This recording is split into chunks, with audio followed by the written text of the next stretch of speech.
Good morning students. आज हम उपसर्ग करेंगे। आपकी व्याकरण का टॉपिक है, तो स्टार्ट करते हैं। संस्कृत एवं संस्कृत से उत्पन्न भाषाओं में उस शब्दांश या अव्यय को उपसर्ग कहते हैं। मतलब शब्दांश होता है बेटा जो किसी शब्द का अंश हो, और अव्यय वो होता है जिसके ऊपर किसी भी परिस्थिति में वो बदले नहीं जाते, उनके ऊपर लिंग और वचन का कोई भी बदलाव नहीं आता होने से। संस्कृत एवं संस्कृत से उत्पन्न भाषाओं में उस शब्दांश या अव्यय को उपसर्ग कहते हैं जो किसी शब्द के आरंभ में जुड़कर उसके अर्थ में विशेषता ला दे या उसका अर्थ ही बदले। मतलब जो शब्द दिया गया है उसके आगे हम जब कोई उपसर्ग लगा देते हैं तो उससे या तो उस शब्द की अर्थ ही बदल जाता है उस शब्द का, या उसकी विशेषता ला देते हैं उस शब्द में। अब आगे पढ़ेंगे उसके बारे में, उपसर्ग के बारे में हम थोड़ा और जानेंगे। यह दो शब्दों के योग से बना है, उप प्लस सर्ग। उप का अर्थ है समीप, निकट या पास में। सर्ग का सृष्टि करना या अर्थात निर्माण करना। तो इससे उपसर्ग का क्या अर्थ हुआ? पास में बैठकर दूसरा नया अर्थ वाला शब्द बनाना। अब हम इसकी उदाहरण करेंगे। आप जब इसकी उदाहरण देखोगे तो आपको ये समझ में आ जाएगा। देखो, हार। हार एक शब्द है जिसका अर्थ क्या होता है? पराजय, मतलब किसी को हरा देना।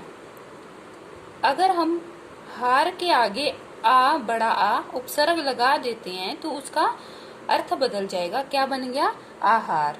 आहार का मीन्स भोजन। और इसी हार में अगर हम आगे प्र लगा दें उपसर्ग में तो प्रहार बन गया। प्रहार का अर्थ होता है किसी को नुकसान पहुंचाना, या किसी के ऊपर प्रहार करना। तो इससे हमने क्या देखा कि हार शब्द में के आगे जब इसका अर्थ तो हार का क्या है? पराजय है, परंतु हार के साथ अगर हम आ लगा देते हैं तो उसका भी अर्थ आहार बन गया, मीन्स भोजन, और प्र लगा दिया तो उसका प्रहार बन गया। तो अर्थ दोनों बदल जाते हैं।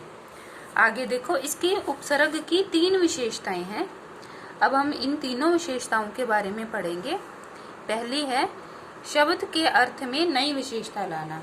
मतलब जो शब्द दिया गया है उसमें जब उपसर्ग लगा दिया जाता है तो उसकी नया अर्थ बन जाता है, नई विशेषता ला देता है। मतलब थोड़ा उसका अर्थ और बदल जाता है। देखो, प्र प्लस में बल।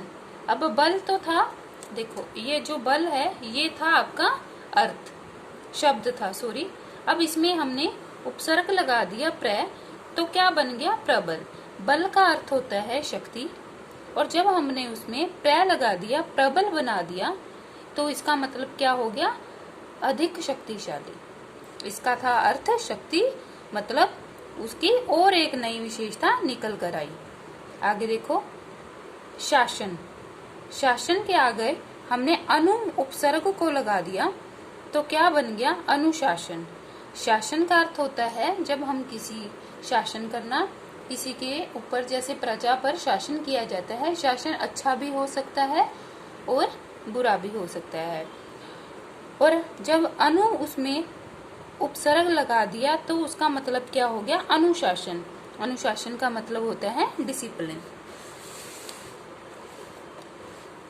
आगे देखो, दूसरी विशेषता इसकी है शब्द के अर्थ को उल्टा देना। मतलब जो भी उसका अर्थ है उसका अर्थ उल्ट जाना, मतलब विपरीत हो जाता है। देखो जैसे सत्य। सत्य के अर्थ होता है सत्य बोलना। जब उसमें अ लगा दिया प्रत्यय उपसर्ग, तो क्या बन गया? असत्य। तो इसका मतलब क्या हो गया? झूठ। सत्य से ये बिल्कुल विपरीत अर्थ निकल कर आ रहा है। असत्य मीन्स झूठ, सत्य से असत्य। यश, ऐसे ही यश का प्लस में अगर आगे अप लगा देते हैं तो अपयश। आगे देखो, इसकी तीसरी विशेषता है शब्द के अर्थ में कोई खास परिवर्तन ना करके मूल अर्थ के इर्द गिर्द अर्थ प्रदान करना। मतलब कि जो शब्द का अर्थ है उसमें कोई खास परिवर्तन नहीं होता। जैसे इसमें तो विपरीत हो गया, और पहली विशेषता में ये था कि उसकी और बढ़ के विशेषता निकलती थी। इसमें अर्थ का मतलब वही रहेगा, कोई खास परिवर्तन नहीं आएगा। जो अर्थ का शब्द का अर्थ है उसी के इर्द गिर्द ही उसका अर्थ रहेगा। जैसे देखो, वी प्लस में शुद्ध का मतलब होता है साफ। अगर उसके आगे हमने वी उपसर्ग लगा दिया तो क्या बन गया? विशुद्ध। तो विशुद्ध भी क्या है? इसका अर्थ भी साफ ही होता है।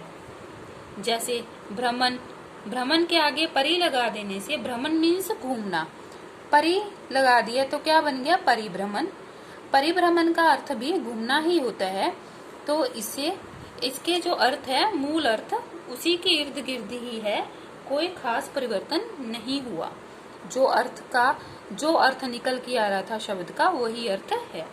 आगे देखो, हिंदी बोलते समय हम संस्कृत, हिंदी, अंग्रेजी और उर्दू चारों भाषाओं के उपसर्गों का प्रयोग करते हैं। तो आगे मैं बेटा इनकी आपको फोटो भेज दूंगी। संस्कृत, हिंदी और अंग्रेजी और उर्दू के जो चारों भाषाओं के उपसर्ग हैं, आप उनको रीड करना और आपको समझ में आ जाएगा। ओके बेटा, थैंक यू।